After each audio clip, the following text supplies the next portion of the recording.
Bulaye Tavwa, we love Today FM. Today FM rocks. Bulaminaka, I'm Linda Form, a student Suva. I love listening to Today FM because they play latest music and they rock. Hi, my name is Osinate. I'm from Ba. I love listening to Today FM. Today FM rocks. Bula, I'm a curator from Nandi. We love listening to Today FM. Here in Nandi, it rocks. Hi, I'm Shania. I'm from Lotoka and I love Today FM and it rocks. Today's hit music on Today FM. Yanavinaka, Fiji. In this bulletin, Reece Hodge cited for Yato foul play. Fijians not to be shaken by social media rumors. An introduction of e-gates to ease travel. From the studios of FBC Suva, Edwin Nunn. Australian winger Reece Hodge has been cited by John Montgomery of Scotland for an act of foul play contrary to Law 9.13, which is dangerous tackle, in the 25th minute of Australia's Rugby World Cup 2019 Pool D match against Fiji on Saturday. On to other news, Fijians are not to be shaken by social media rumours about a potential upheaval, says Deputy Police Commissioner Rusiate Tundravu. This follows several posts on social media stating there will be a state disorder. This morning, these rumours have taken social media by storm in the past few weeks, taking its toll on Fijians who are worried about whether or not to send their children to school or to go to work. DPC Tundravu is assuring the public there is nothing to be scared of. He says they are working with the military regarding this matter. We have been closely liaising with our military counterparts in regards to that. So there needs no worry amongst the members of the public as people are going around trying to instill fear. I would like to reassure the members of the public at large that nothing will happen on the 23rd, as already speculated in the social media. We are fully aware of things and everything is under control.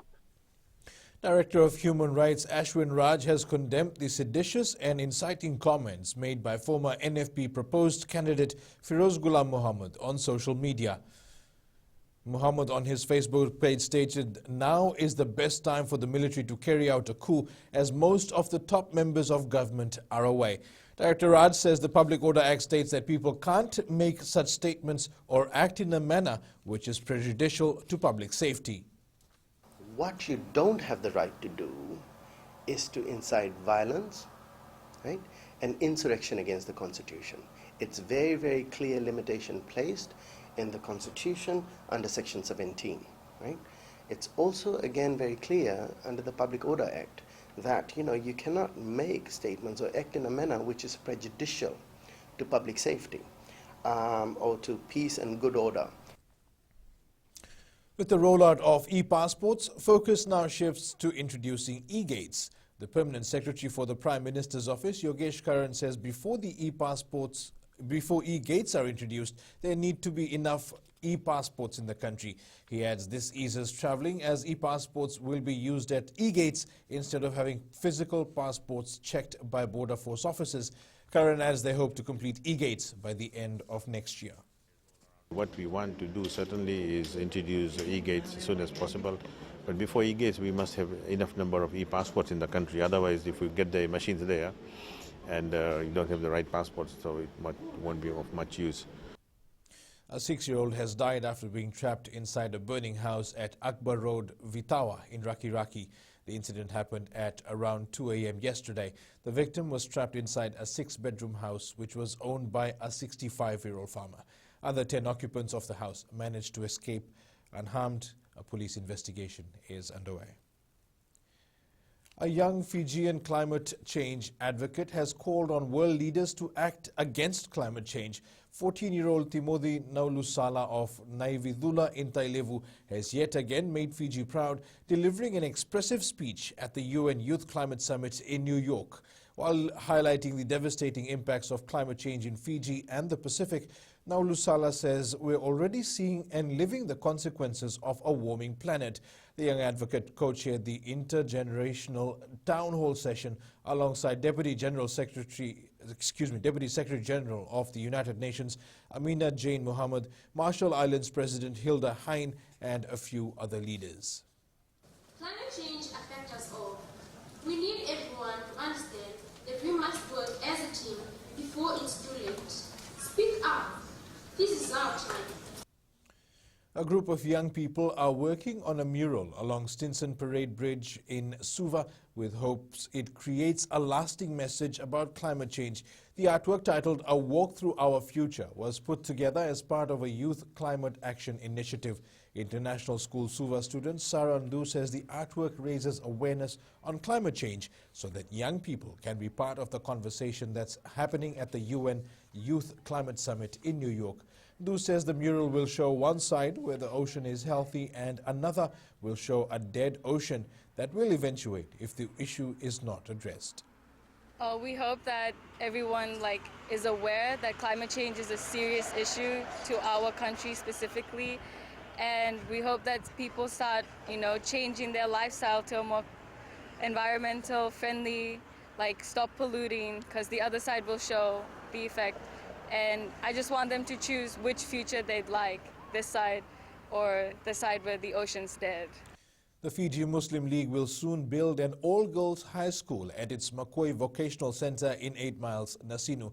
President Hafiz Khan says they hope to start construction next year, and a lot depends on their resources as there is a lot of work involved. Khan says the league is trying to transform the center into a multi-facilitated area for women with encouragement from the Education Ministry.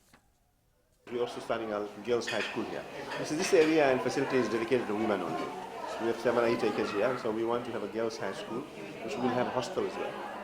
So those girls will be able to train here in our vocational training.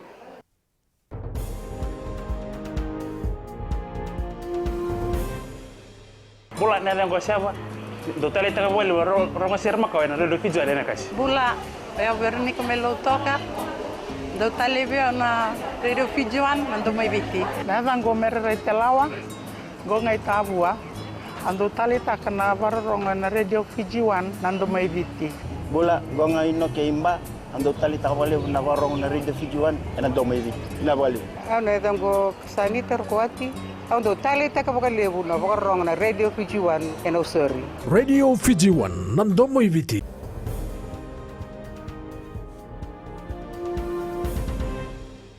Welcome back. The Flying Fijian side to take on Uruguay in our second Rugby World Cup match is expected to be named today. Tonga captain Siale Piutau has nothing but pride for the boys despite going down to England 35-3 in their first match of the Rugby World Cup. Ireland scored 4 unanswered tries in the Rugby World Cup match, which took down Scotland 27-3.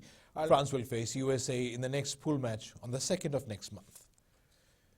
On to other sports, the 2019 Oktoberfest Sevens title has slipped out of Fiji's hands, going down to South Africa with a narrow 12-10 margin in the final this morning.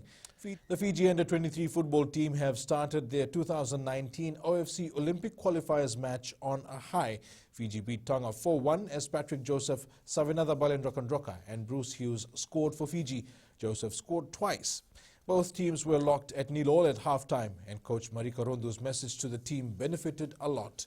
This is what he told the players.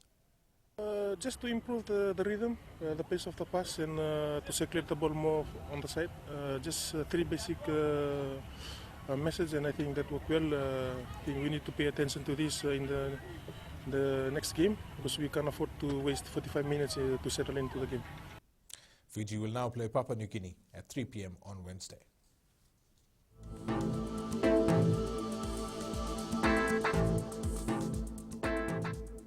Cloudy conditions over most places with brief showers over Suva and Savusavu. And that is your FBC Morning News. Remember to join us at 1 p.m. and 7 p.m. for our major bulletin. For these stories and others, you can tune in daily to our sister radio station, Gold FM. That's it from me for now. Have a good morning.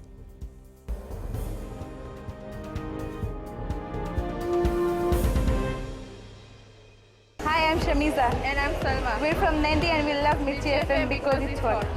My name is Rajnita Lata and I'm from Vatulaloba. और हम सब मिर्ची FM सुनता है because it's hot. Hi, my name is Vinita. I'm from Lambasa. I love listening to Mirchi FM. It's number 1. हमारा नाम सागर रेड्डी है. हम लोग स्कूल में, हम लोग घर में और कहीं भी रहता हम लोग खाली मिर्ची FM सुनता. गोल्ड टाउन तावा में मिर्ची FM दागो मामा.